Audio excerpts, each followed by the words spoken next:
Hello, hello guys. Welcome back. Kuhn, are you drinking red wine? No, not yet. Thanks for your honesty, man. Guys, welcome back. Also viewers on YouTube.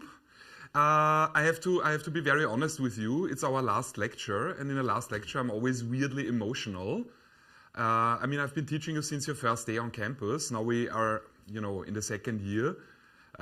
Normally I would say I insist that we have beers after class. None of that we can do, so I'm just a bit unbalanced today. If I seem off to you today, it's not because you're doing something wrong. It's just I'm weirdly emotional today. On the agenda, so a couple of things. I want to start with 3 brief thought experiments. And even though I normally don't do this, I have created a brief Kahoot.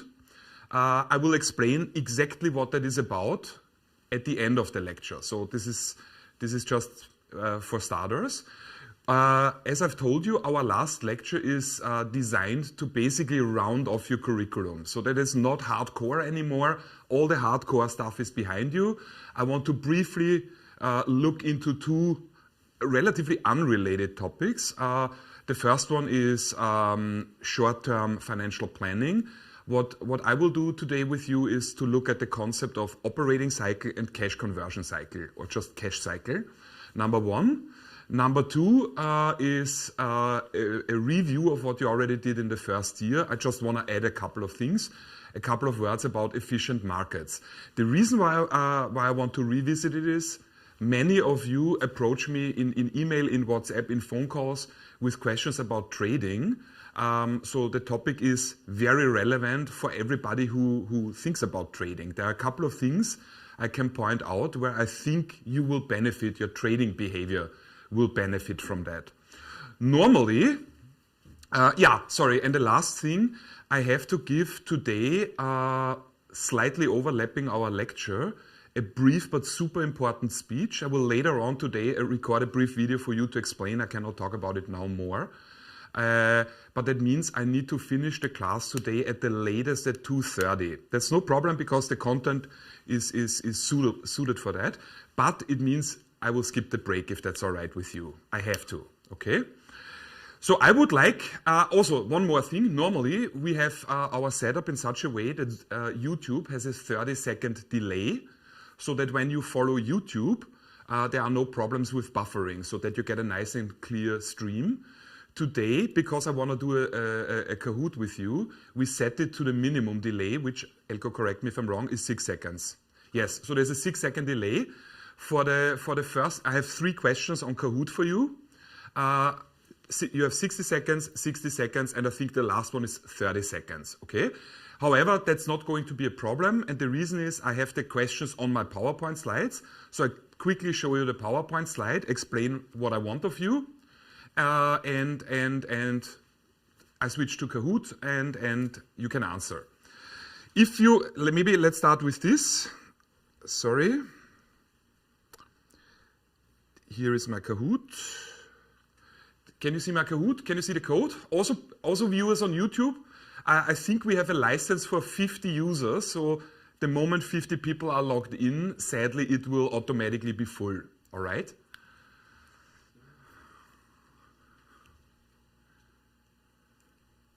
Boom, boom, boom, boom, boom. Nice.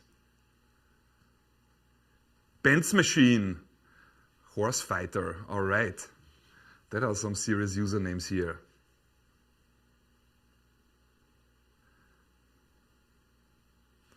Okay.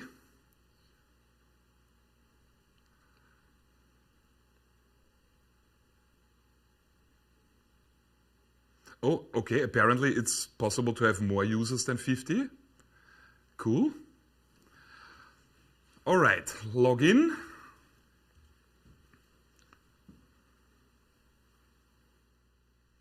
Okay, seems to be stable. I like the username. I think it was supposed to be Finance Crack, but there's a spelling error. Still, I like it. Finance Crack, very promising. Okay, let me show you the question. Let me maybe first stress there's no in that sense right or wrong answer. It's not exam relevant or anything. I just want to have your data at the end of the class to show you something I think is quite interesting. Have a look at this. I switch back to my PowerPoint slides. have a look at this. I just call it thought experiment. Imagine you're the manager of a firm. Your whole firm has 600 employees. The company is not doing well, to be fully honest. You are the manager and you have to make a decision how to save the firm. You have the choice between two strategies. I call them strategy A and B. In strategy A, if you pick strategy A, what will happen is this. The workforce, so the number of employees, will be reduced, but 200 employees will keep their job with certainty, guaranteed. If you pick strategy B, there will be a 1/3 chance, so 33.3% probability, that everybody of the 600 keeps their job, but a 2/3 probability, so 66% probability, that the company will go completely bankrupt and everybody, all the 600 people, will lose their job. I switch back to my Kahoot, if I can. So, boom.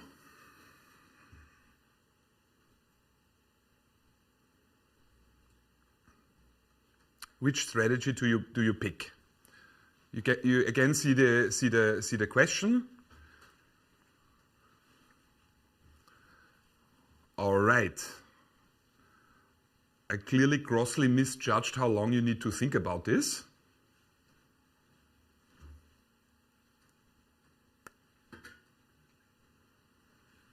I still have to wait a little bit because we still have a slight delay with YouTube.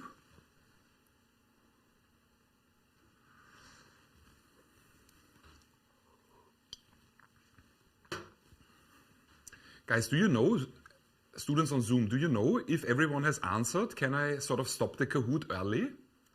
Do you maybe know? You can stop. What do I have to click? You can click on skip. If I skip, are you sure? Yes. Okay. Okay. If it fails, it's on you guys. Skip. All right. Let me take a screenshot. As I've said, I don't wanna talk too much about it now at all. I just want to take a screenshot of your results so that we can talk about it. Okay, copy.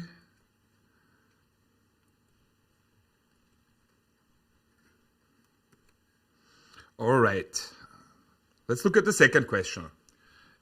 Different example.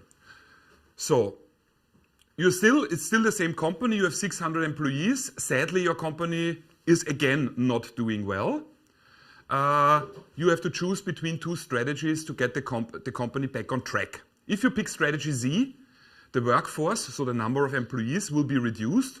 400 employees will lose their jobs immediately. If you pick strategy D, there's a 1/3 chance, so a 33% probability, that everybody will keep their job, but there is a 66% that the company will go bankrupt and all 600 will lose their job. I go back to the Kahoot. Where is die? Da.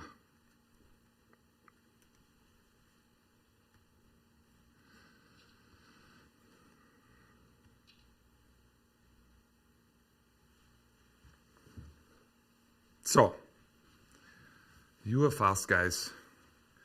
Okay, so just for future reference, you do not need to worry about running out of time on the exam if that is the speed at which you operate. We can cut it then to half an hour. 138 answers, 39, 40, okay, 41, 42. Let's give it a couple of seconds more. 143, that seems to be it. 144, all right.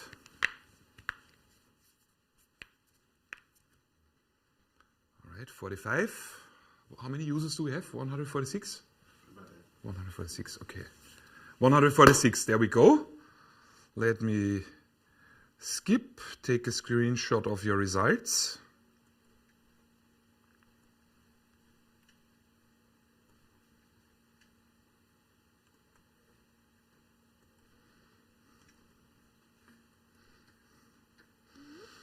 Okay.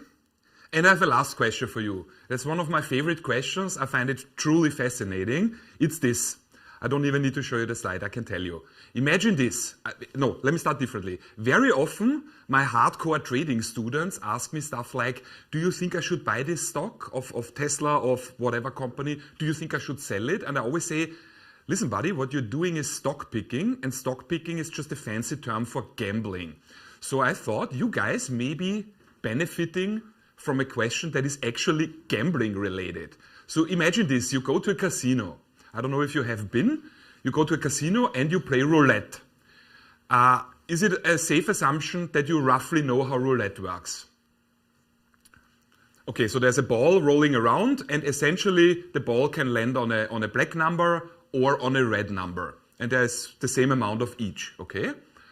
So you don't want to make a rookie mistake, so you go there, maybe sip your drink, smoke a cigar, something, and you observe the roulette game that is being played. And you notice in the first round that you watch, the roulette ball lands on black. You are not playing yet, you're just observing. In the second round, the roulette ball lands on black. In the third round, the roulette ball lands on black. And in the fourth round, it lands on black. And in the fifth round, you place your bet. The question is, what do you place your bet on? Right? Red or black, essentially. Let me go back to the Kahoot. Whoops. Next question.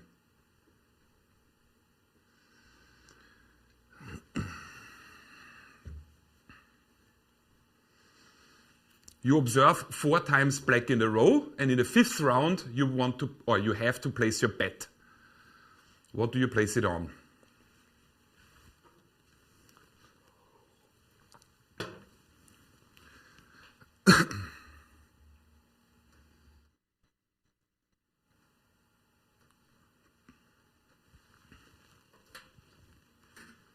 $139, $140, almost there. Done. Okay. All right, guys. Let me take a screenshot.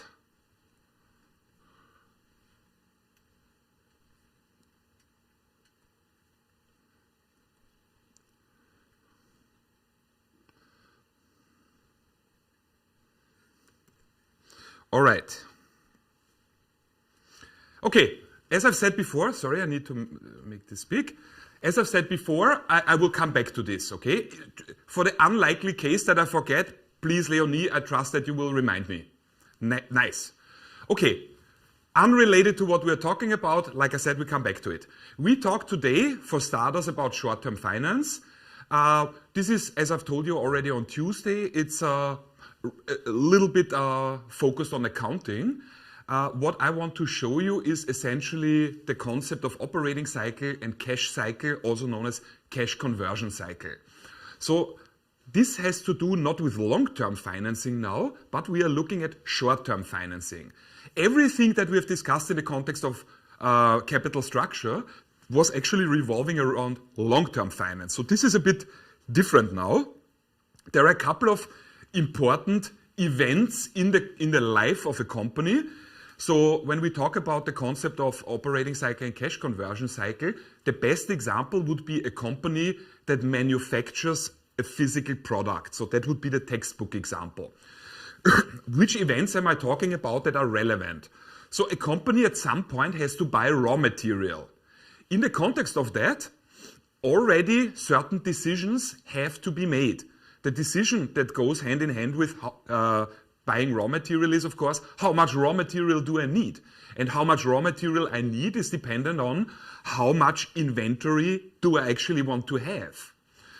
Because carrying inventory is costly. Another important event in the life of a company that is manufacturing a physical product is paying cash for the purchases of the raw material. Then the question is, of course, in the context of this, should I borrow the money or should I use my own cash to pay my suppliers? What else do we have? Another important event is the actual manufacture of the product itself. The question that goes with this is, which production technology should I use? Should I produce this myself? Should I outsource? So again, relevant decision. In the context of selling the product, you have to decide which terms do you offer your customers. Do you insist on the customers paying cash, or do you allow them to buy on credit so that they pay you a little bit later? You will see in a second that has big impact.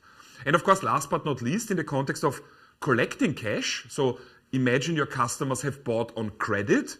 At some point, you will want to see cash. So then the question is, how are you going to collect this? Okay, so I'm just trying to make the point that even in the manufacturing process, as tangible as it gets, you already have to make plenty of decisions that have a direct impact on your financial appearance. There are two things I want to stress here. That's really key. None of this is complicated, of course. These activities that I'm describing here, the events and the decisions, they create a specific pattern. Let's talk briefly about this. They create a pattern of certain cash inflows and outflows.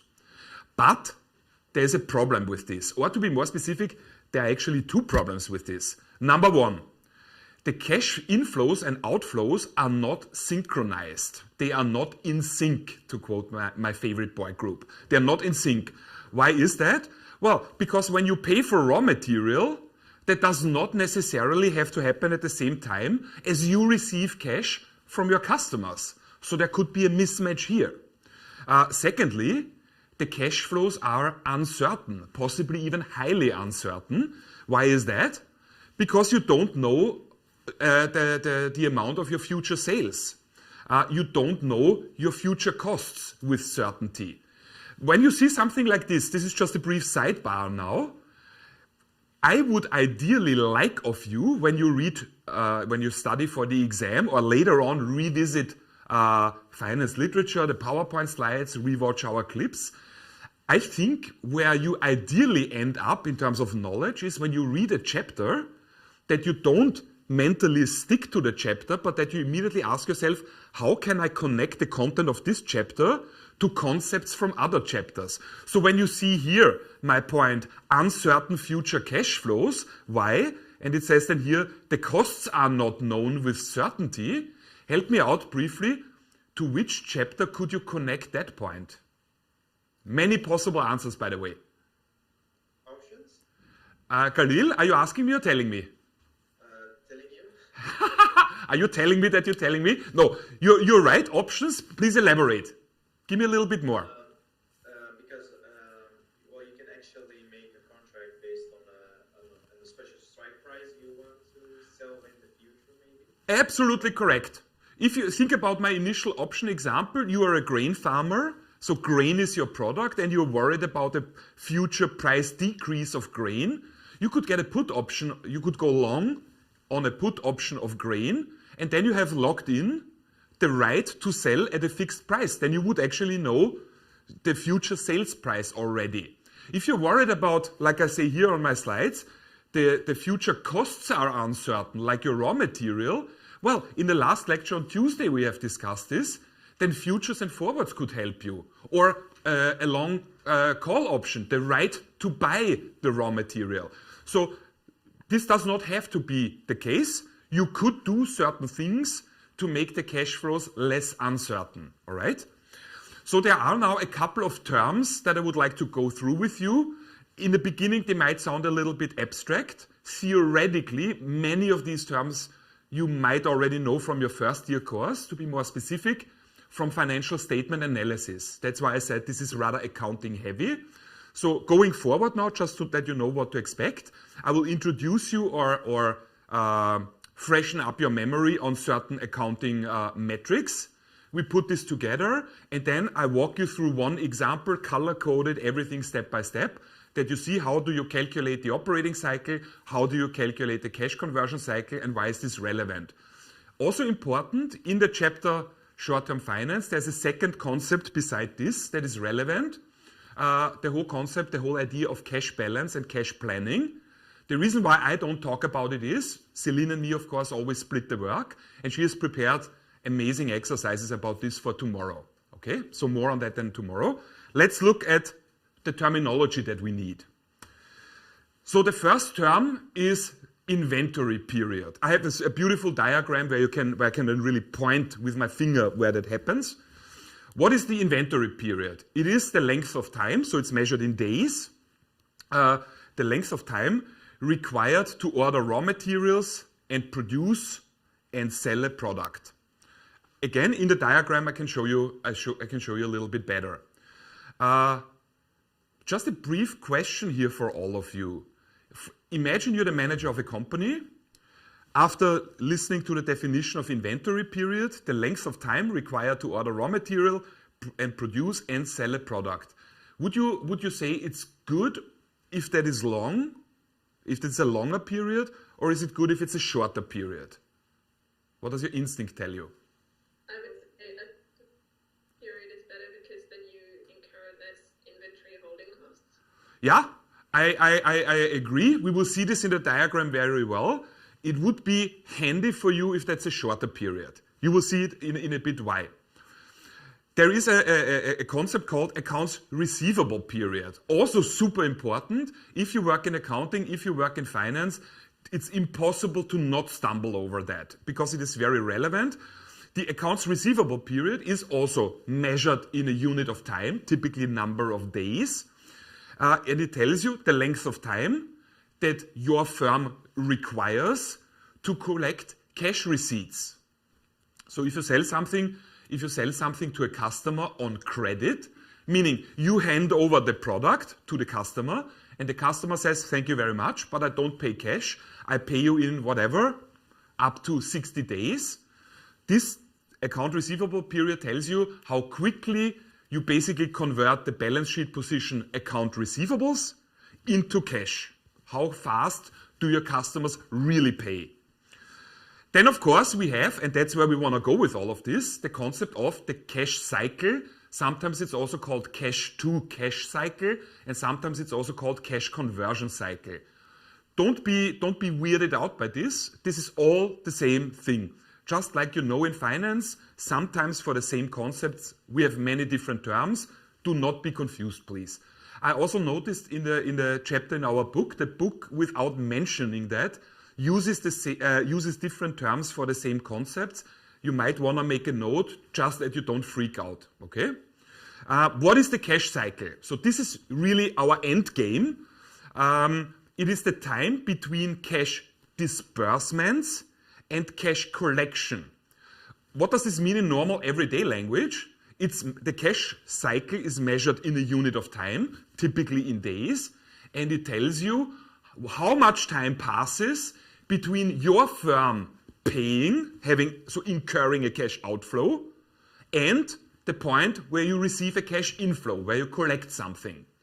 Should the cash cycle be as long as possible or as short as possible? What would you say? Short. As short as possible. And we will see in a second why. Yes. Another important concept, and we're almost done with terminology, the so-called accounts payable period.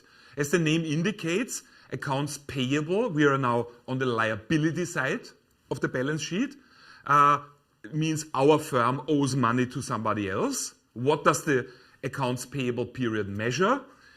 Again, it's expressed in a unit of time, typically in number of days, and it tells you the length of time that your firm is able to delay the payment to your suppliers. What do you pay your suppliers for anyway? Well, for the purchase of all kinds of resources, raw material or some sort of labor, something like that. Should it be as long as possible or as short as possible? Long. Are you asking me or telling me? I'm telling you. Why should it be long? Help me out, Khalil. What's your reasoning? What's your rationale? Because the longer you have the time to pay, the more cash you will have in the firm to play with. Yeah, I absolutely agree. You could make a very technical argument and say, let's say you're my suppliers, I'm the firm. The later I pay you, the longer the cash stays on my bank account, generating interest income for me. So if I have 60 days to pay you, I could say, well, then I use the full 60 days and pay you on the last day. In the meantime, the money is on my bank account. But don't forget, in the real world, very often you get very favorable payment conditions if you pay very fast. So that could be that a company says, I'm happy to sell you my product. In general, I'm okay if you pay me within 60 days. However, should you pay me within a week, you are allowed to deduct 10% from the total balance. And then, of course, you would weigh what's better, waiting or paying immediately, right? Ryan, Yeah. I have a question. So Ask. I was about to ask, you just said that you can give like beneficial payment conditions, but can you, like me as a company, if you pay me, for example, can I also say, like, if you pay me later than 2 weeks, I'll put a 2% interest on the payment? Well, theoretically, yes, right? I mean, you have the freedom to create contracts in any form as long as the content of the contract is not illegal. So you and me could not enter a legal contract in which we agree that you pay me 10,000 euro and on your behalf I will kill somebody. It's not allowed to kill somebody, so any contract about a hit job, like in my example, would legally not even come into existence. But in principle, yeah, that's possible, of course. Yeah. No question about it. Okay, let's put this briefly together before I point out then in the diagram how everything works. So what is the cash cycle, or how is it measured? When does it start and when does it end? Again, the cash cycle or the cash to cash cycle, also known as cash conversion cycle, is measured in a unit of time, typically in days. So there's a beginning and an end to it. That's the cash cycle. What is it?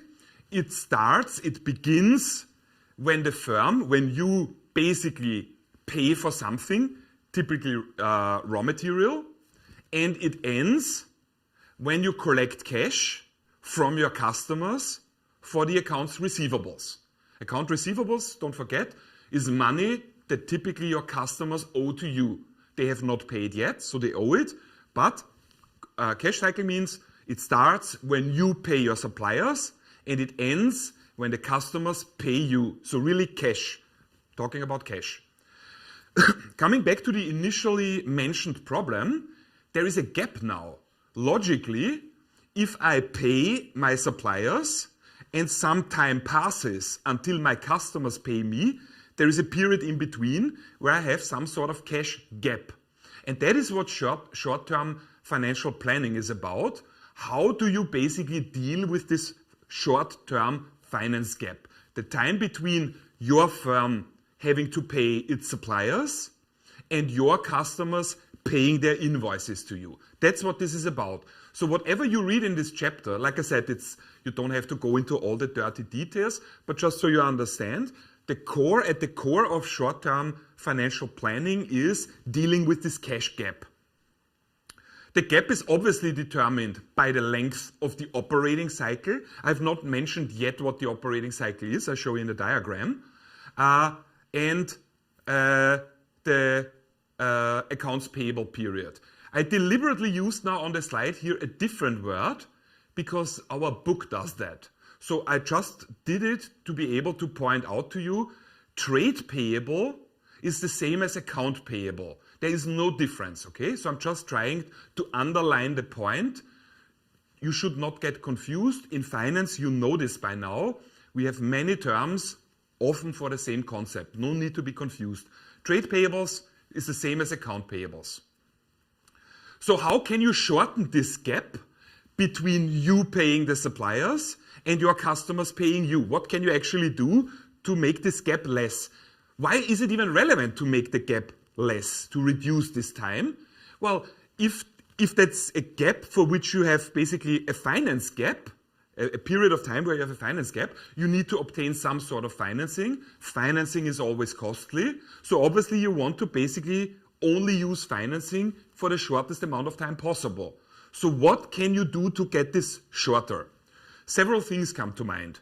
You could, for example, attempt to shorten the gap by changing the inventory period so that you keep stuff, your products, less long in your inventory.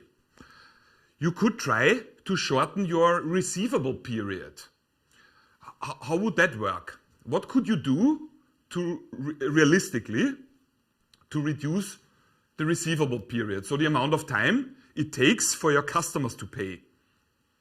Give them a discount when they pay early? Absolutely. So you could offer favorable terms for early payers. Then you will get the money probably quicker. I think there's already a lot you could do before you even build up account receivables. You could, for example, be careful, if you're in the position to do so, in selecting your customers. So maybe it's a good idea to not have customers that are financially very constrained, that really need to wait till the very last second. If your customers are firms that are comparatively wealthy, they will happily pay early if they can basically receive a discount on that. So that could be an option. And last but not least, I'm saying here you can reduce the gap. You can reduce the gap by changing the payable period. Should I try to make the payable period longer or shorter? So the time it takes our firm to pay our suppliers. Longer. Absolutely correct. Absolutely correct. So the ideal scenario would be my customers pay as early as possible, and I, myself, as the firm, pay our suppliers as late as possible. Then this finance gap, this period of time, would be reduced. So the cash cycle would be shorter. Does this so far check out? It's not going to get any more difficult. Let's look at the whole thing graphically. Have a look here. I will close my PowerPoint so that you can see my mouse. Can you see my mouse? Yes.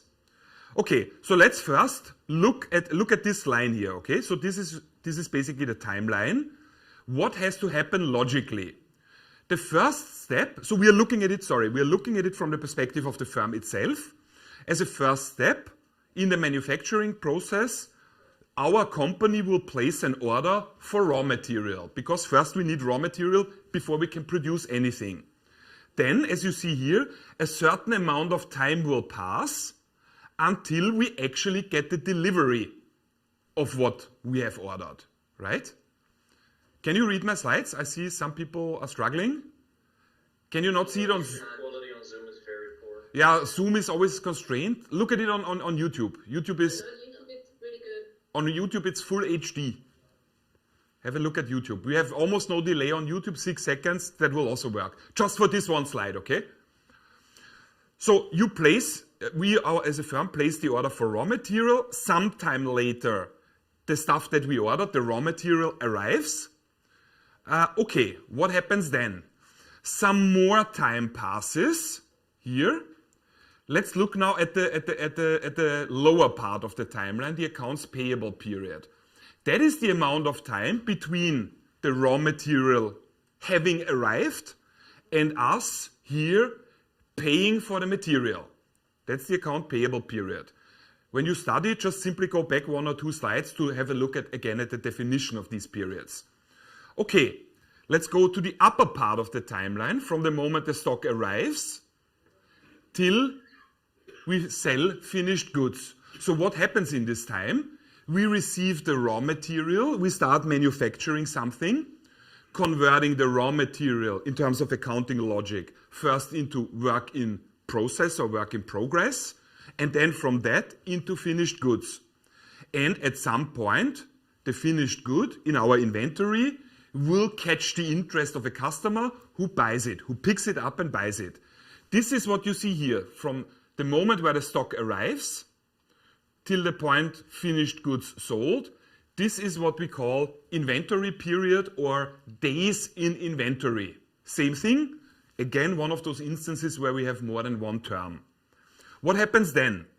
So at this point in time, finished goods sold, the customer has picked up the products, but he or she has not paid yet. At this point, they have simply said, okay, I want this, I take this, I promise to pay you at a later point in time. So again, some time passes.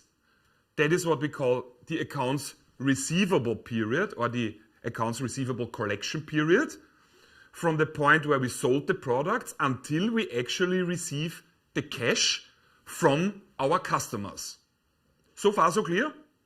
There's one question via YouTube from John. Why not use factoring on invoices? Why not use factoring on invoices? So you can use factoring on invoices. I'm not sure. Is everyone familiar with the term factoring? I can briefly tell you. Factoring, I give you an example. It's the easiest. So imagine the following example. Leonie needs some cash. So she approaches me and says, hey Flo, can you can you give me a brief loan of 100 euro? I promise to pay you back, let's say in half a year. And I say, sure, there you go. And I give Leonie 100 euro.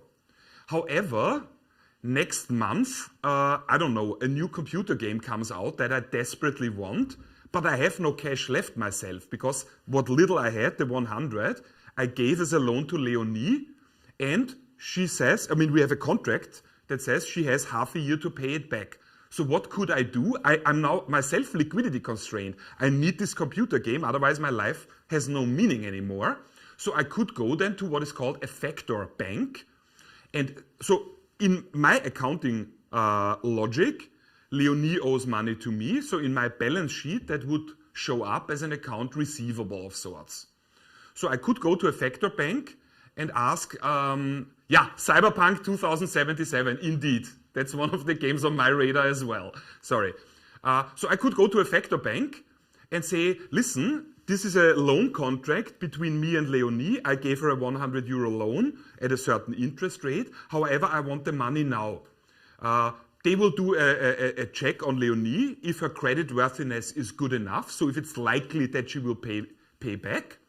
And then the factor bank might say, we will buy your, as in mine, account receivable.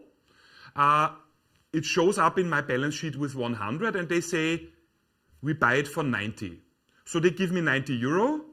The receivable disappears from my balance sheet, and henceforth, the 100 euro that I've loaned to Leonie, she does not have to pay back to me anymore, but to the factor bank. So what's in it for the factor bank? Well, clearly the difference. They will receive 100 from Leonie, but they bought sort of her debt for 90. So the delta, the 10, would be their profit. So factoring is something that you can do if you need liquidity quickly. It's comparatively expensive.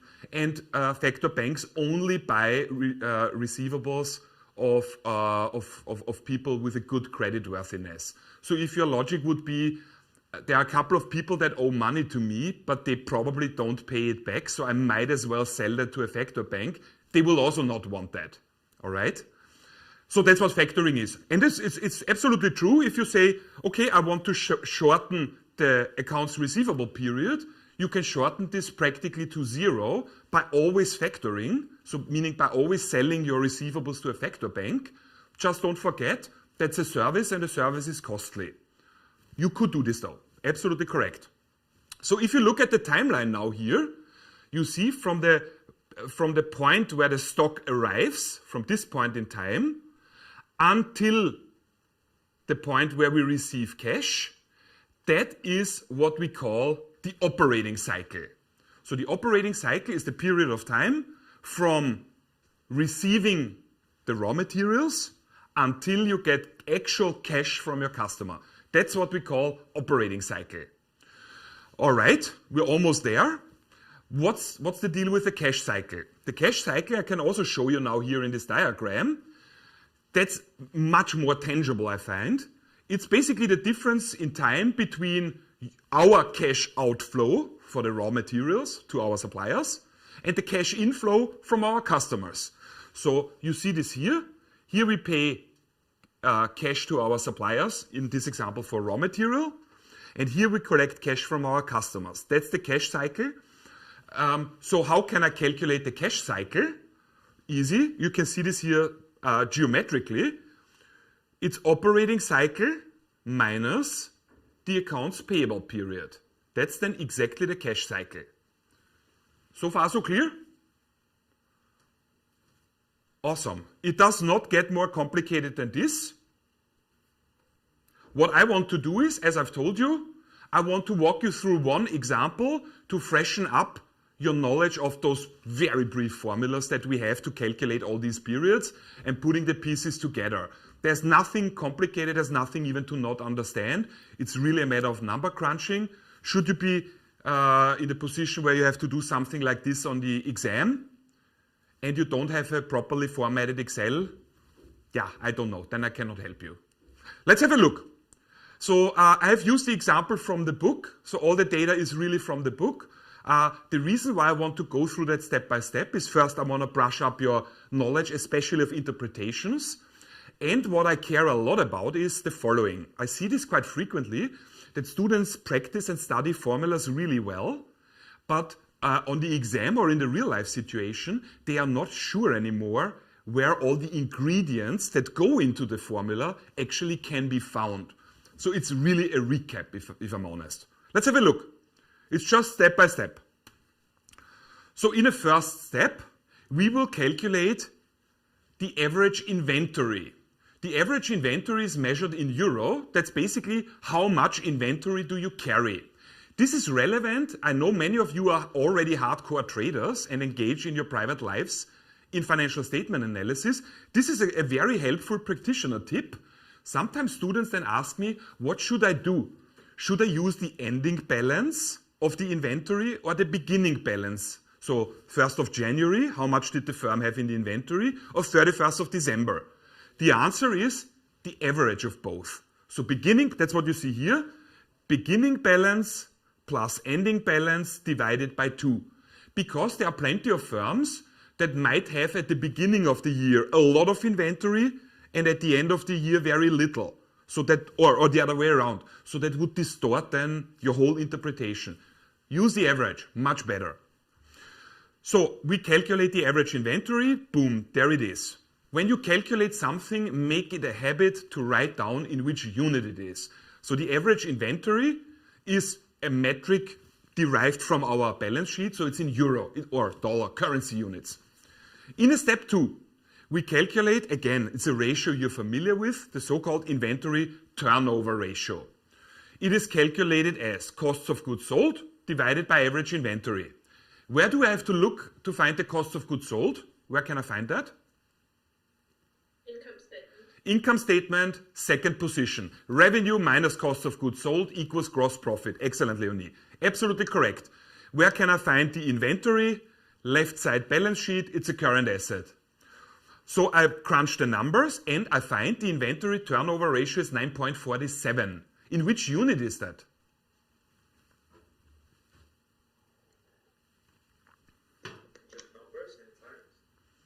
Yeah, times. It has in that, it's a number, it's times. What is the interpretation? Like I say here, if the inventory turnover ratio is 9.47 times, the interpretation would be the inventory cycle occurs 9.47 times per year. I don't know how you feel about this. I find this is a very unintuitive interpretation because I'm not really sure what it means in normal everyday life when somebody says, in our firm, the inventory cycle occurs 9 times a year. So I find this very difficult to interpret, so I don't even try typically. What I do instead, I use the inventory turnover ratio to calculate what we call days in inventory. That's very simple to calculate, 365 days, simply because that's the number of days in a year. And I divide it then by the inventory turnover ratio. I crunch the numbers. I find the result is 38.54 days. What does this mean in normal language? It means, the inventory cycle is slightly longer than 38 days. You could also say, let me go back to my diagram. Don't forget 38 days. Let me go back.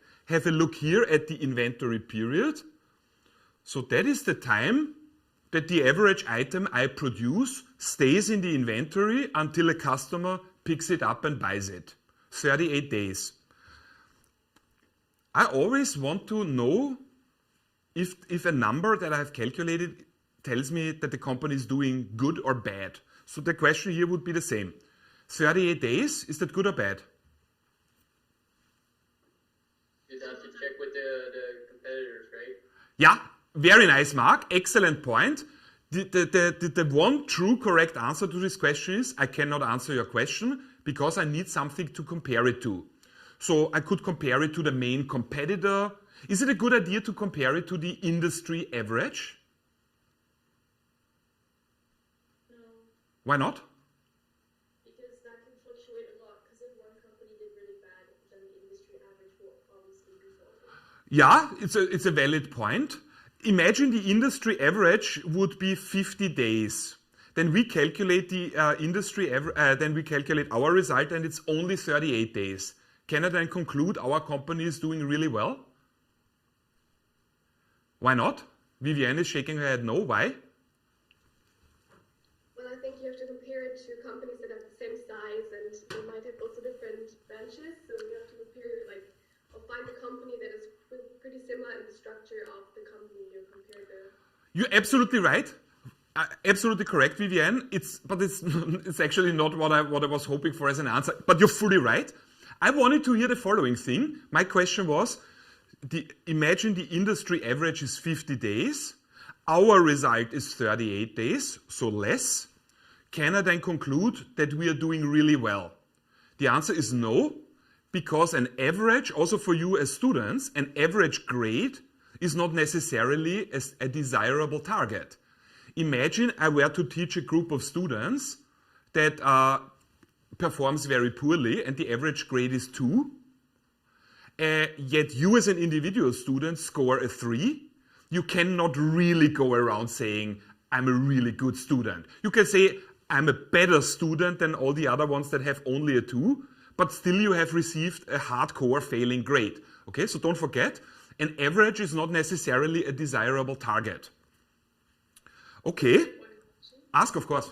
I don't know if that makes sense, but if you are a firm that produces 2 or 3 different or however many different products and they all have a very different operating cycle, does it then make sense to calculate them all separately, or will it still be all the inventory at the end versus all the inventory at the beginning?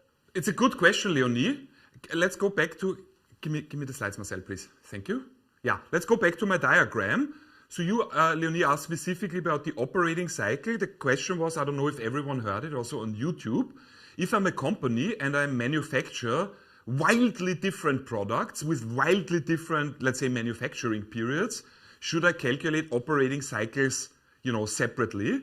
I would say no, because if you look at this, inventory, that's one position, right? Theoretically, you could do this for internal analytic purposes, but if you look at the balance sheet, inventory will be one position. But of course, it's like always, that the numbers might be a bit distorted then, right? If you have completely different products. So you could do this for internal purposes, might be beneficial. I've never seen it done in a sort of official outside financial statement analysis, but it's not a bad idea. All right. Let's move on to receivables and payables. There's still a couple of numbers we need to calculate before we can put everything together. Oh, no, sorry, let me go back. Let me go here. I asked you, is this good or bad? Mark said correctly, I don't know, I need to compare. Imagine I were to tell you this is the result of a large supermarket. Would it be good or bad? Niels, why? Well, if the product is really a commodity, you don't want to have to keep it around for 39 days because it'll spoil. Yeah, excellent point. I suppose it would depend on the kind of supermarket, so it's really a matter now which kind of supermarket each of us pictures. But I always picture the milk, the meat, the bread. So if I think, okay, it's a small supermarket, they have milk and meat and bread, and on average it takes them 38 days to sell that, I don't want it. If, however, that is the company, there's an Austrian company called Steyr, what they produce is hunting rifles, sniper rifles, assault rifles, and tanks. If that were the result of Steyr, I would say that is surprisingly short. If I imagine there's a company that manufactures and is able to sell a tank in a little bit more than a month, that would surprise me. Okay, so whenever you calculate metrics like these, always do a rough plausibility check. So I'm not saying, go crazy, make a PhD out of it, but ask yourself, is that even realistic? Is that plausible? Okay, nice. Okay, let's move on to receivables and payables. So the first thing we calculate is, again, like we did with the inventory and average inventory, now we calculate average trade receivables. I myself normally call them account receivables. It's the same thing. Don't be weirded out. Don't be confused. The reason why, again, we should calculate the average is this position could fluctuate wildly. So if I take the beginning balance, beginning of the year, and the ending balance and calculate a rough average, my hope is that I will consider these fluctuations. All right, so it's as simple as picking the balance sheet position account receivables or trade receivables at the beginning of the year, plus the same position at the ending of the year, divided by 2, and we find it's whatever, 857 million euro. Because, again, there are balance sheet positions. And with this information, we can now move on to calculate the average receivables turnover. So that's basically an analogy to the inventory turnover ratio. So how do we do it? Credit sales divided by average trade receivables or average account receivables. Simple calculation, we find it's 6.17. What unit is that in?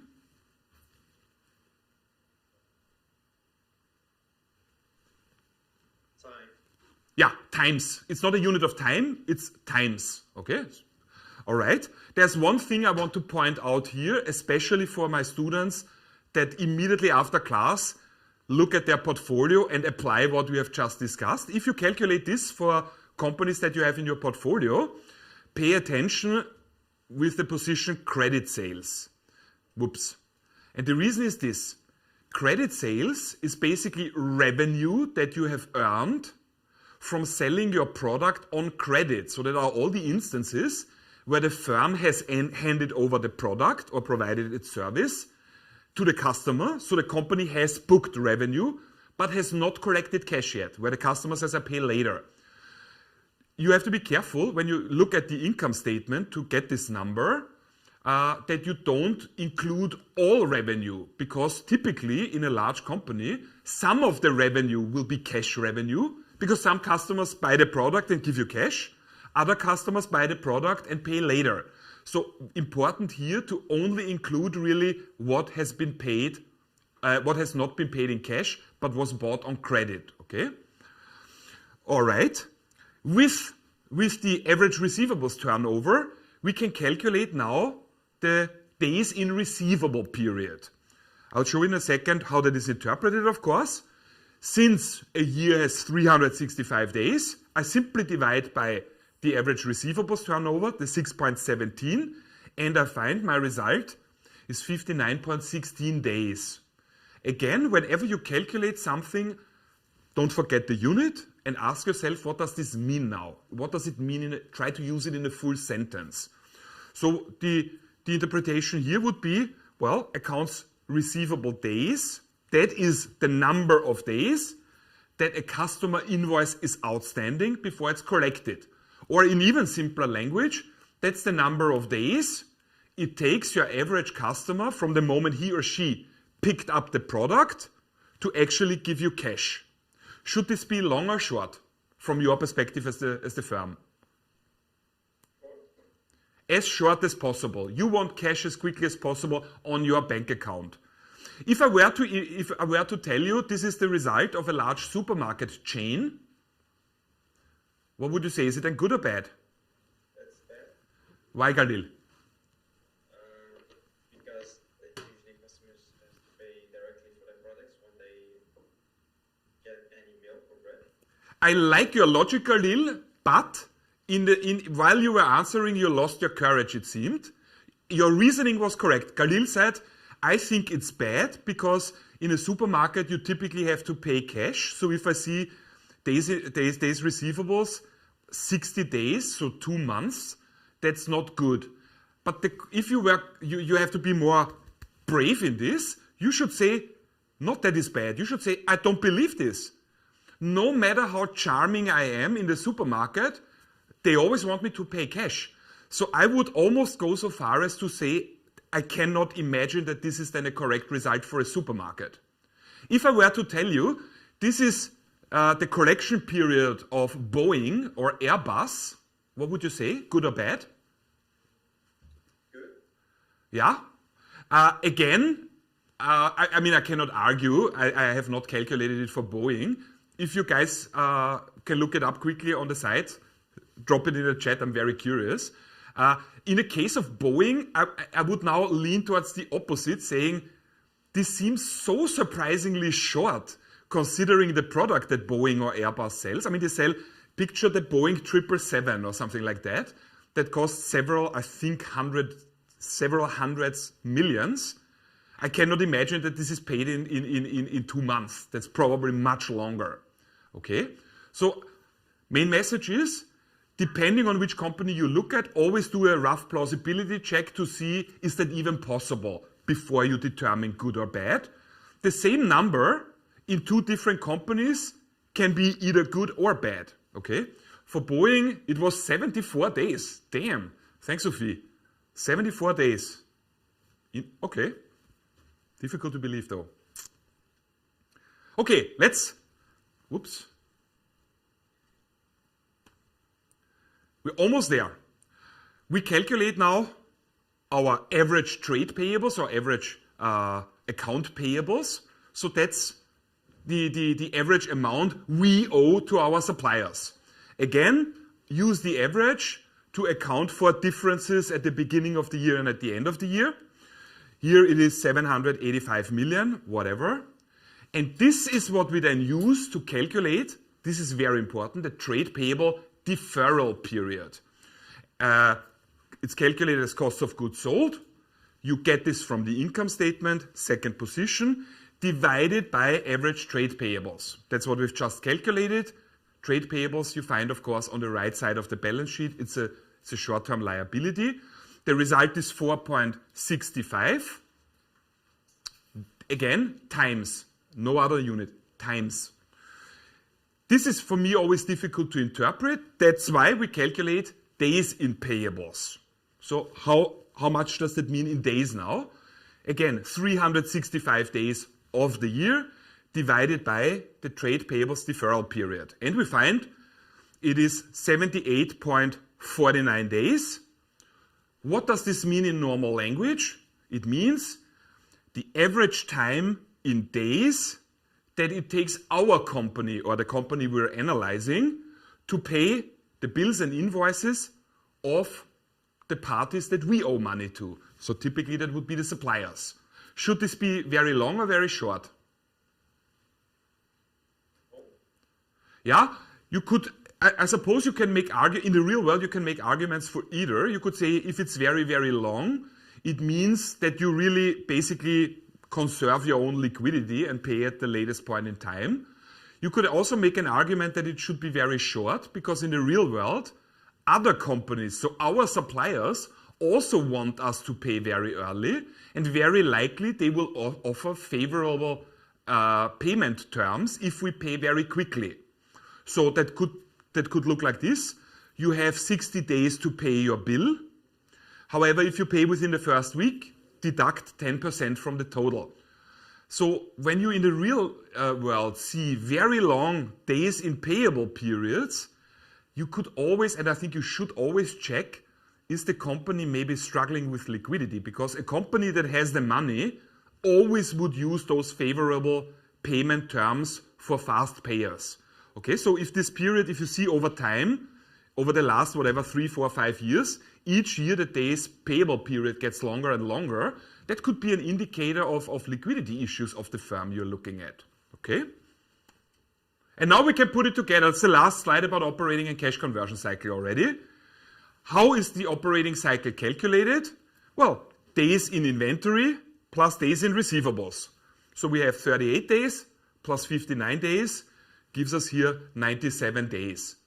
This itself, I struggle to interpret. I want to use this to calculate the cash cycle or cash to cash cycle or cash conversion cycle, which is calculated as operating cycle minus the days in payables. And here we find it's 19 days. So what does this 19 days mean now? Let me go back to the diagram. The 19 days, whoop. This here in our example is 19 days long. So that's, what is that, 2.5 weeks, almost 3 weeks. So that's basically the period of time for which our firm would have to come up with some sort of solution how to fill this cash gap. That needs to be somehow accounted for. Ideally, the cash cycle is as short as possible. I have a question also for viewers on YouTube. how short can I get my cash cycle?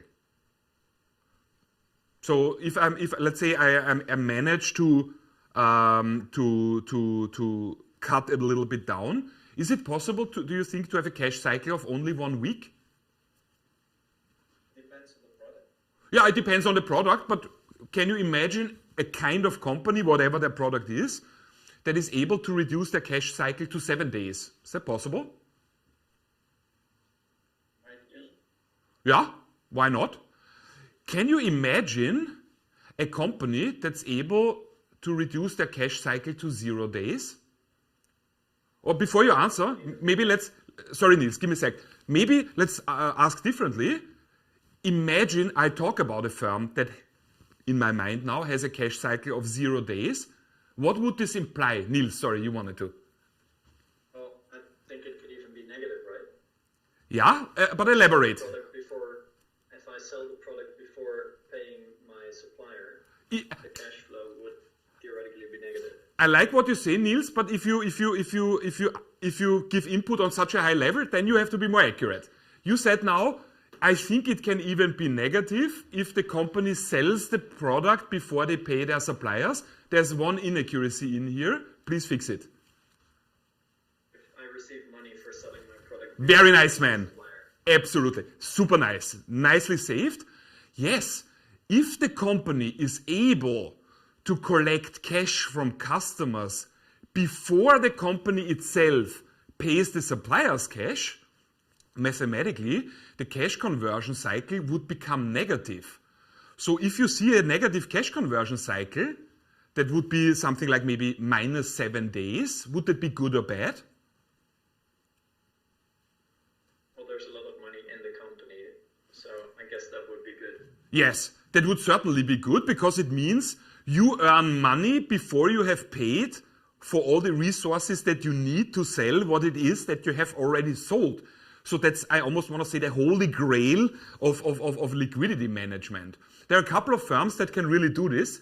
From the top of my head, Dell comes to mind, the computer company. I think they have a negative cash conversion cycle. So it can be done. It's not so easy to do that because you need some sort of negotiation power to get your customers to pay super early, while you at the same time pay your suppliers very, very late. There's an example coming in from YouTube, Florian. Yeah. Insurance companies. How about that? A question from YouTube. Example. Yeah, how about insurance companies?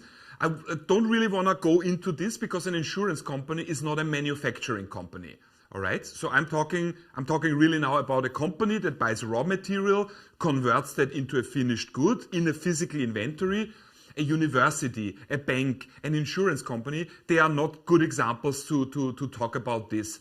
And if you talk about the short-term finance planning of banks and insurances and such like, then if you're really interested in this, then I would advise you to Google the term treasury and banking. That's a whole different ball game, okay? All right, negative cash conversion cycle, super. I would like to move on. Oh, my Zoom disappeared. What happened? You're still on. I'm still on, cool. I want to talk about efficient markets briefly. As I've told you, there's nothing complicated here. I just want to freshen up your memory briefly and point out a couple of things. The main reason is not because I think I can add a lot of value. It's not that complicated. Just want to freshen up your memory. And I think I received so many emails from my hardcore traders that I want to use this opportunity to give you a couple of reading recommendations and terms that I think you probably should Google. Let's look at that. So there are 3 ways officially or you could classify them in 3 ways, how a company, let me make it, no, we don't need this, how a company can create value in the context of financing decisions. So they could try to exploit asymmetric information. So you as the manager of a firm, you know of course best in which position the firm is. So that means you could attempt to basically issue financial instruments when you think they are overvalued, in a nutshell. You could try to create value, again in the context of financing decisions, by utilizing subsidies. In a couple of lectures before, we spoke about this already. It's quite common if you are thinking of setting up a new, I don't know, manufacturing plant, then there probably will be all kinds of countries competing because these countries want that you open your new factory in their country. Because there are politicians involved. If I am the politician that gets a company like Google, like Apple, like whatever, any large corporation, to open a new company in my country, that's great for my re-election. Because look at how many jobs I've created, stuff like that, okay? So the government very likely offers all kinds of subsidies, tax breaks or very cheap loans, something like that. And last but not least, through financial engineering. If you're very interested in finance and later on you want to pursue a master in finance, possibly a PhD, this is something where you will see more of. A little bit you have already seen in our course. Financial engineering refers to new financial instruments being created. So we have been speaking about stocks and bonds and futures and forwards, but there's of course much more. There are totally crazy. I mean, there are instruments. If you want to look at something really weird, Google weather derivatives. That are financial instruments that generate a certain cash flow if at a specific point in time in the future you observe a specific weather condition. So for us that sounds like hardcore gambling, but if we were farmers, this could be a very interesting risk management tool, right? I don't want to have hail 2 days before I'm harvesting grain, so I could have a weather derivative that gives me a cash inflow should 2 days before my harvest hail destroy my harvest. So in a way I could insure my crops in that way. So financial engineering refers to a company, the financial management of a company, essentially creating new financial instruments to satisfy a new investor demand. All right, let's talk briefly what is an efficient market anyway. I can state it relatively easily. In a nutshell, in an efficient market, prices fully reflect all available information. I'm sure you remember from your first year course that we have to then be a little bit more accurate. We have to ask ourselves, okay, what does the term all available information? This is a bit too general, too generic, so we will have to narrow that down a bit. But long story short, a market is considered efficient if available information available about firms, about corporations, if that is incorporated in the stock prices. What, on the other hand, is an inefficient market? Well, prices, as in stock prices, of course, reflect only some information, but not all. Again, especially students that are already very much into trading, you need to let this sink in, okay? I will come back to that in a short amount of time. Depending on what you think, what market you are operating in as a trader, efficient or an inefficient market, there are actual real-life implications. So that should impact your strategy, really. So if we say, I think we're trading in an efficient market, this has implication for stock returns because information is reflected in prices immediately, instantaneous almost. So that means investors should therefore only expect to earn a normal rate of return, as in not abnormal. Why? Because all the information that's available is already priced in, so there is literally nothing you can do to earn more than normal. All right? Again, if you are already trading, if you have portfolios, I know that most of you don't have portfolios because you're still stock pickers. So this is relevant. You cannot outperform the market in that way. This also has expectations for valuation. That means from the firm perspective now. So if we are a firm, we should expect to receive fair value, a fair compensation for all instruments we issue, like stocks and bonds, simply because all the information about us, about our firm, is priced in. So that means that I, as a firm, in an efficient market, should also not be able to earn abnormal high earnings from selling new instruments, if the markets are efficient. The next diagram I think is super interesting for everybody, but especially for trading interested students. Have a look at this. I guide you through it. No, I don't. Let's do it on the whiteboard. Here, because this is really something I discuss on WhatsApp with a lot of you. Students calling me, texting me, and saying, hey, one of the stocks I have, some news was just published. I don't know, in the context of Tesla, Elon Musk just said something or did something, or, you know, new news pertaining to the stock that I have. So this here is a timeline, T plus. Here we plot the stock price. The stock price, let's say, is like this. And at this point in time then, some good news are published. We have exceeded our earnings expectations, or we have just signed a huge deal, something like that.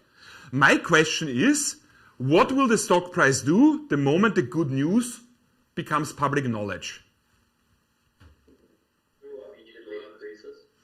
It will immediately go up, yes. And this is now a bit difficult. If we were in a real classroom, I would say, please come to the stage with me, take my pen, and I want that you actually draw it.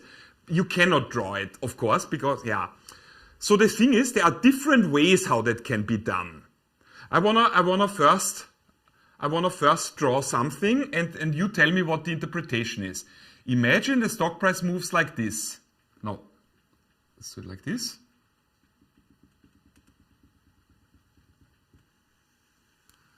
Imagine the stock price development behaves like this. On this point in time, good news are released. We have exceeded the earnings. You see that the stock price indeed increases in this way. A market where this happens, is it efficient or is it not efficient? Efficient? Are you asking me or telling me? I'm telling you. Why is it efficient in your opinion? Because all information is available and is priced in the stock. Yeah, is it priced in instantly? I don't think it's Over time, after the news, it started being priced in, all the information started being priced in. Yeah. Does anybody think it's not an efficient market? I think it's not efficient because the way that you drew it, it implies that the information is not known among everybody at once. And I think in an efficient market, you have to assume that the information is incorporated into the price immediately, and all investors have the same knowledge. So I think it should be like a vertical line up and then horizontal. I agree. So I would also say this is not hardcore efficient because it takes this amount of time for the stock price to adjust. Whereas in a really 100% efficient market, this jump from here to this level should happen instantaneously, should look something like this. What you can also sometimes observe is this: good news are released. I delete this now. And sometimes you see then this kind of pattern. Is that an efficient market? Because the increase immediately happened, right? Is it efficient or no? No, because people over-evaluate the good news. Yeah, very nice, Niels. They realize it's overvalued. You're absolutely right. So people clearly were not immediately able to determine sort of the real long-term impact. Initially, they were over investing, driving up the stock price beyond the new level, also not efficient. So absolutely correct. In an efficient market, the increase would be exactly like this. Whoop, jump to the next level. Absolutely correct. I have, of course, exactly this on the diagram. Overreaction and slow responses. That's what I was trying to draw. There are a couple of things I want to briefly point out. When we talk about efficient markets, or the efficient market hypothesis, we distinguish between three forms: the weak form, the semi-strong form, and the strong form. I would very much like it that you are familiar with these terms, not because exam, but because real world. And I think if you're trading, you must have an opinion on that, because if not, then what are you doing? So what is the weak form? The weak form, or the weak form market efficiency, states that prices include only past price information. So that's the weakest form, because, or we call it the weakest form, because the least amount of information is included in the stock prices. The only thing that prices reflect, the only thing that current prices reflect, is older prices. That's the weak form. The semi-strong form says, no, in the stock price, what is contained is all publicly available information. So that means balance sheets, income statements, this kind of stuff. And last but not least, the strong form of market efficiency says, no, what is contained in the prices is all information, public and non-public. Imagine for a second, just that we drive home the message, imagine the strong form of market efficiency would hold. Would insider trading be possible? Yes. Why? If all information is included, also non-public, I mean, insider trading by definition means you're trading on information that is not public, so only you have access to that, so that you make returns. Okay. But if the strong form of efficiency says everything is already priced in, even non-public information, how would you then go about insider trading? Yeah, if the strong form of market efficiency were to hold, insider trading would not be possible. Quick question, is insider trading something that could happen in the real world? Yes, absolutely. So we already know for a fact, we have empiric evidence that falsifies the strong form of market efficiency. All right? Simply because insider trading is possible. It is possible to make profits when you trade on inside information. So this is definitely off the table.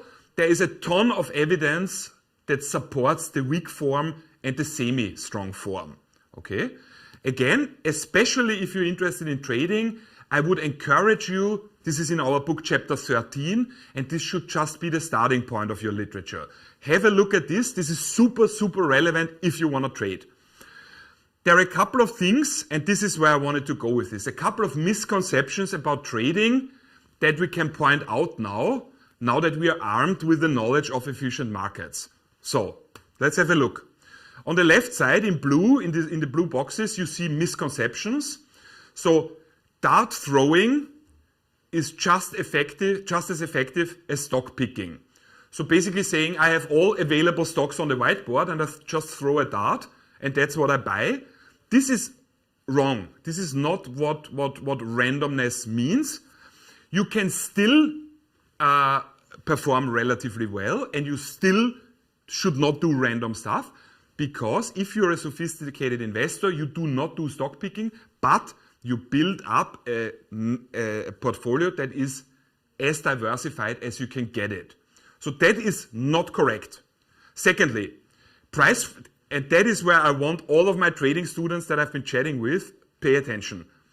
Price fluctuations are predictable. So I got a lot of emails I think about indicator trading, short-term trading. So I use momentum, certain indicators I calculate.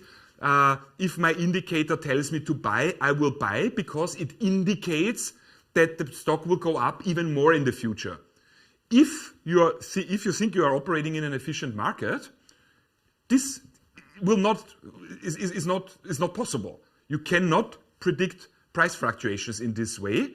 Prices are random because new information is released randomly, and prices should only move based on new information about the future earning potential. And last but not least, it's also a misconception to say markets cannot be efficient because only a subset of shareholders trade. Also not the case. I don't need a lot of trading for a market to become efficient, because those few people trading will then trade in a large volume. exploiting arbitrage opportunities. Through exploiting arbitrage opportunities, the arbitrage opportunities disappear. Okay, so you could say, if you're interested in a cool phrase about this, the existence of arbitrage opportunities, in a way, is evidence for market efficiency, because the moment there are arbitrage opportunities, traders will jump on that, the prices will adjust until the arbitrage opportunity has disappeared, and the market is efficient again. Okay, so in a way, observing arbitrage opportunities is evidence for efficient markets, because they immediately disappear again. Last slides, guys, and this is now, I hope, interesting, even more interesting. I've just called it some considerations for you. Have a look. So the question is that also a couple of you asked me to make YouTube clips on, are the markets really rational? How rational are markets? Stuff like this. So I will do this, just will take a time. First of all, rationality, I mean, there are different definitions for that, okay? In the context of finance here, what we imply when we talk about rationality is, are you utilizing the available information in an efficient way, fully? The question is now, are people rational? I mean, let's talk about us. So if you observe gambling in a casino, I mean, quite a few of you have said before, when I said, have you been to a casino? Have you been playing in a casino? Yes. I also tried it out once or twice, just, for fun. Gambling in a casino, I mean, is by definition not rational, because every single casino game that you can play has a highly negative expected value. If you say you want to maximize your casino performance, I would advise you to play blackjack. I would not really advise you, but if you must gamble, then I think you should make it blackjack, because the expected value is the least negative, but it's still highly negative. And the reason why that is otherwise there would be no casinos. Okay? On the long run, the house always wins. So if you observe gambling, if you observe people playing the lottery, none of that is rational. Not at all. Another thing, especially for my trading students, many conversations we have is you saying, I'm curious about Tesla, I'm curious about this, should I buy this, should I sell this? This is not rational investing. I have to call it as I see it. Rational investing, if you were a rational investor, you would not be a stock picker, but you would have a well-diversified portfolio where you exploit the diversification effect. Stock picking, by definition, I think, is not rational. Another evidence of people being irrational. Frequent trading. There is plenty of evidence that people that trade way too much. They constantly look at newspapers and stock price fluctuations on the most fine-grained level possible and trade, buy and sell every few minutes. That's not rational, because the transaction costs, the commissions, the bank fees, the taxes will eat you alive. So there's research for men that's even worse. Okay? So male traders display even more of this bad behavior.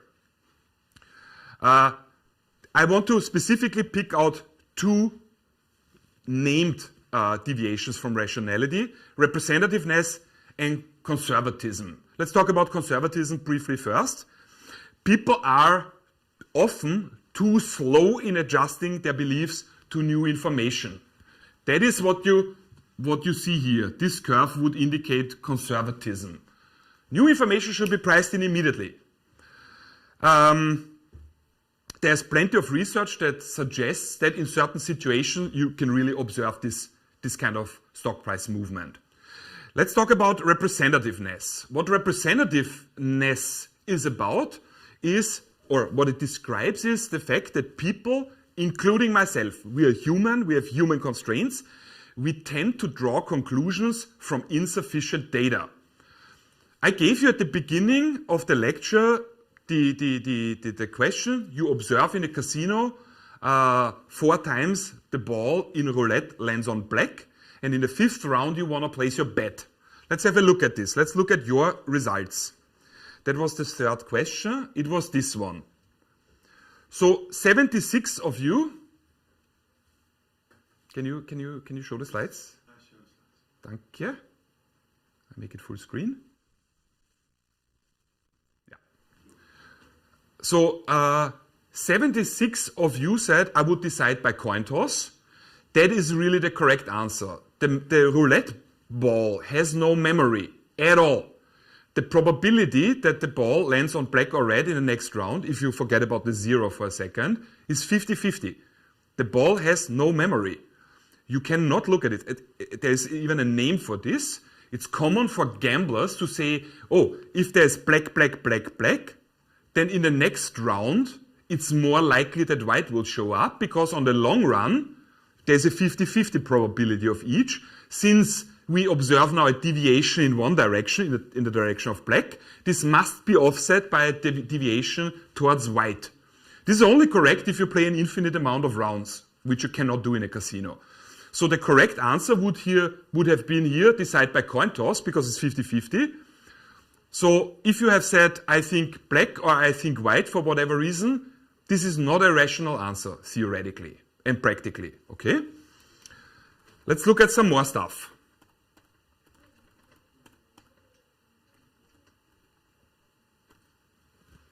This is already my last slide. I want to point out over-optimism, especially in the context of overconfidence. So over-optimism refers to the phenomenon of people overestimating the probability of a good outcome and underestimating the probability of a bad outcome. That's a very human thing. I'm guilty of that myself. That's a human thing. Over-optimism very often is the result of something else. It's not the cause, it's the effect of something else, of overconfidence. Overconfidence obviously relates to self-assessment, relates to your own personal abilities. The classic example is if you ask people, would you consider yourself a better than average driver? The vast majority of people says yes. But if you look outside, I mean, how can that be?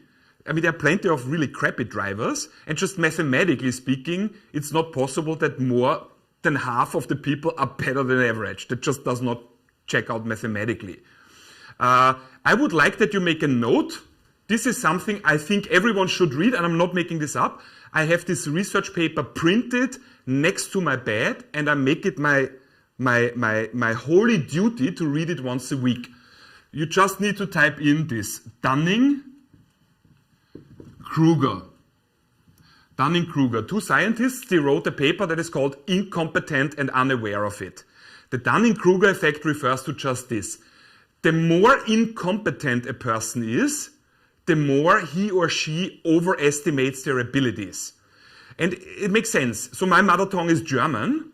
Imagine you didn't speak German, and I ask you, write for me a beautiful poem in German, and you do the best you can. And afterwards, even though you don't speak German, afterwards I ask you to grade your own poem.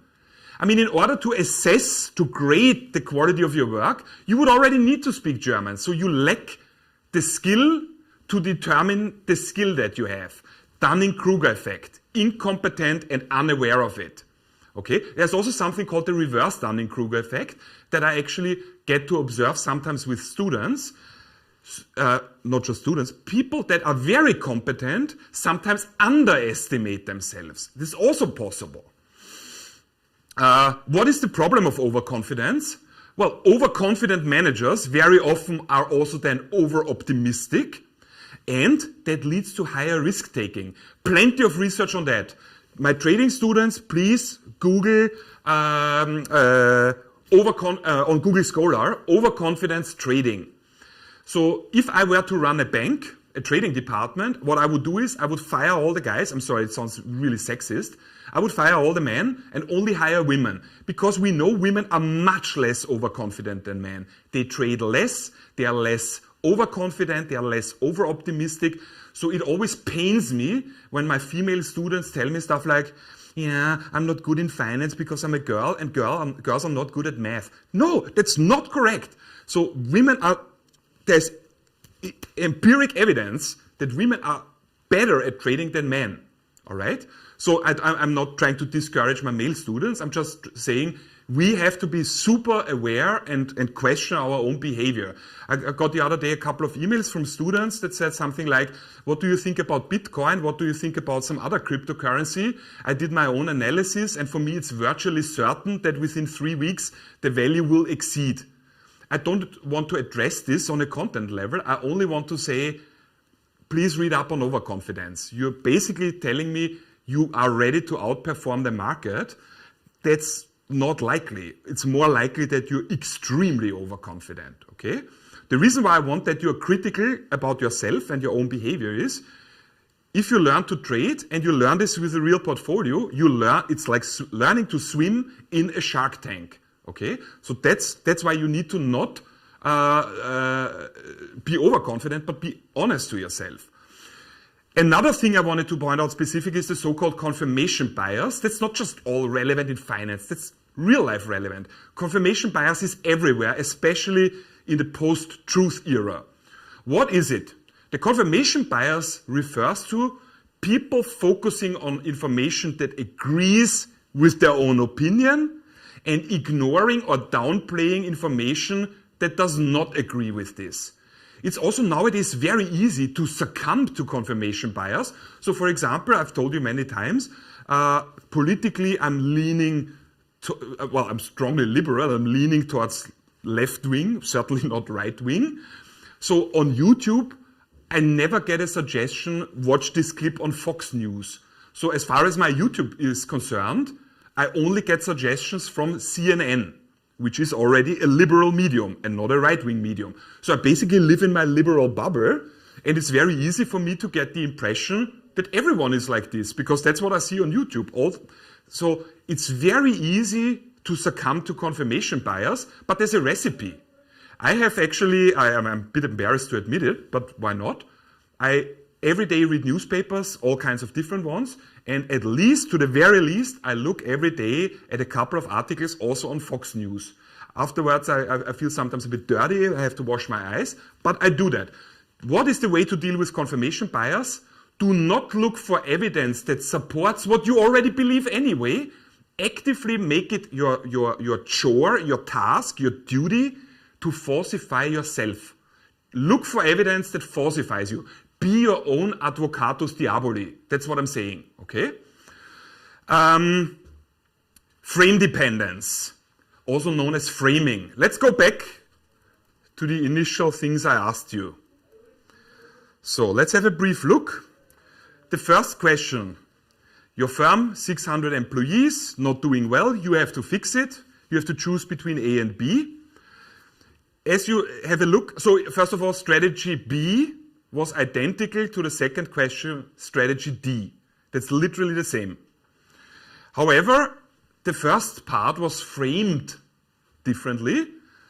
In strategy A, I said, and 200 employees will keep their job with certainty.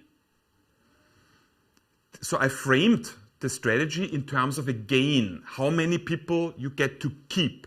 Whereas in the second part, it was framed in terms of losses. 400 employees will lose their job immediately. But I hope you see that strategy A and C are identical. It's the same thing. 400 people go, 200 people stay. In one instance framed as a gain, in one instance framed as a loss. So we looked at this. Here you said 106 of you A and B. And here 68, 78, C and D. I looked up what most managers from the real world would choose. So in the first decision, most managers choose A over B, which is also what you did. And most managers choose D over C, which is also what you did. Even though this is literally the same choice. So what am I trying to demonstrate here? I'm not trying to give you the feeling you're stupid. I make all these mistakes myself, of course. I just prepared for the lecture, of course, and teach this for years. But I tend to make exactly these mistakes as well. This has nothing to do with you or me. It's because we're humans. Our human brain is like this. We are just not better at these things. But what this demonstrates is that the way a decision is framed in terms of gains or losses has a big impact on how you decide. So think about this in terms of your own trading behavior. If you say, wait a second, if I keep Tesla in my portfolio a little bit longer, I might gain 100, versus if I keep Tesla in my portfolio for a little bit longer, I might lose this. So just by the questions you ask yourself, you already set yourself up for these kind of irrationalities. So long story short, what I'm trying to say is we are human, we have human brains. I told you before, we have evolved from apes. Our brain has evolved to tell other apes where the ripe fruits are growing and that we run away from lions. And all of a sudden we are dealing in binomial models with uptick probabilities and stuff like this. We are ill-equipped to do this flawlessly. So what you should do is, if you're interested in trading, and that's really the last thing I want to say about content, I think you should start reading a lot on behavioral biases. So I can strongly recommend the book by Daniel Kahneman, who won a Nobel Prize for his contribution on prospect theory. Thinking Fast and Slow, I think it's called. You can easily find it.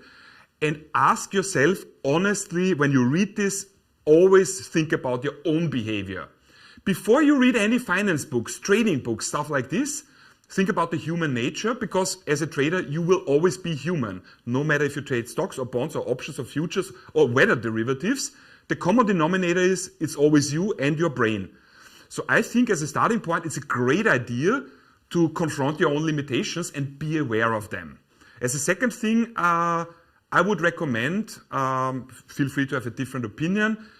I already told you my view is you cannot outperform the market with indicator trading or any of this. The smart way to deal is get a diversified portfolio going. I think a good starting point for people, for students that want to trade, look up essays of Warren Buffett. I'm a big fan of Warren Buffett, certainly of his investing behavior. What you get when you read his essays, you can order this for €10. It's very readable. It's nothing like research papers. It's really readable language, number one. And what I like so much about Warren Buffett's writing is he clearly has excellent command of modern corporate finance. No question about it. So all the theories underpinning his thoughts is stuff we discuss in class. But he basically tempers that with a lot of common sense and is able to express it in a very understandable way.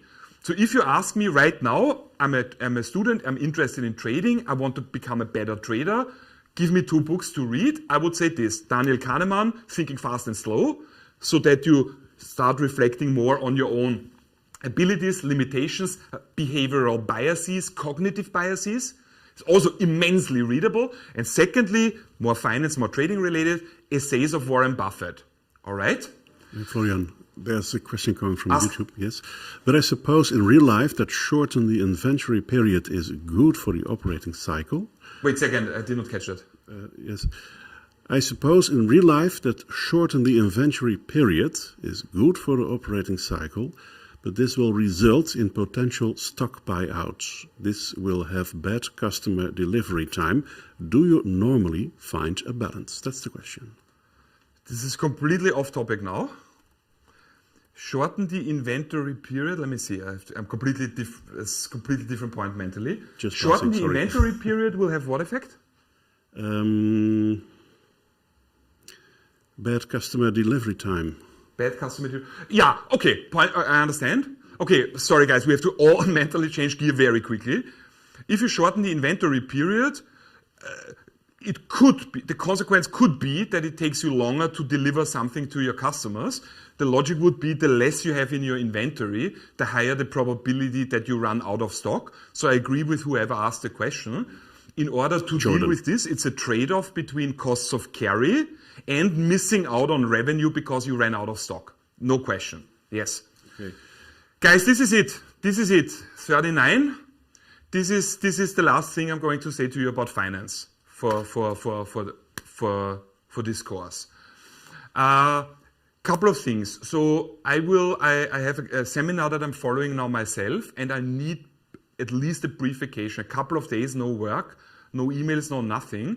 So don't be surprised if I disappear for a couple of days. So I will not be easily reachable unless it's really like emergencies. And what I mean with emergencies, like emergencies, not like I'm scared about exercise 12. That's not an emergency. I mean like actual life or death. I will, of course, as always, have an eye on YouTube comments. If I see something I can address it. The idea is also that you address it as well, right? I will, like I told you, or I am in the process of working on a couple of more videos. As discussed with your SR rep, Helene, talk to each other, collect topics that give you difficulties. I will see what kind of explanatory clips I can deliver before your exam still. And the last thing I want to say, not finance related, I mean, this is our last course. I told you at the beginning I'm weirdly emotional about this because I've been teaching you basically since your first day on campus in economics and now in corporate finance. I'm used to having beers afterwards and we cannot have this. So it's for me, it's a really sad moment. I told you honestly, the 2 classes that I have with you this week, this is always my highlight. It's the only reason why I get out of bed. So I'm really grateful that you, I don't know, showed this enthusiasm in class, the questions you brought, the support you showed me, obviously the help by your SR representatives, none of which I take for granted. I thought that was very unusual. So I really want to say a big thank you to all of you for making this course, you know, I think a good course. Thanks, guys. I cannot take any questions now anymore. I need to go to another speech. I hope that the moment campus opens again, SR will organize some drinks with your professor event where we can celebrate appropriately. Thank you all for your contributions, for your attendance, and I hope I see you in the real world as soon as possible. I see you guys. Thank you, guys. Thank you, Florian. Thank you. Thank you. Everyone's gone? Yes. A little too late. Dank je. Oh, thank you.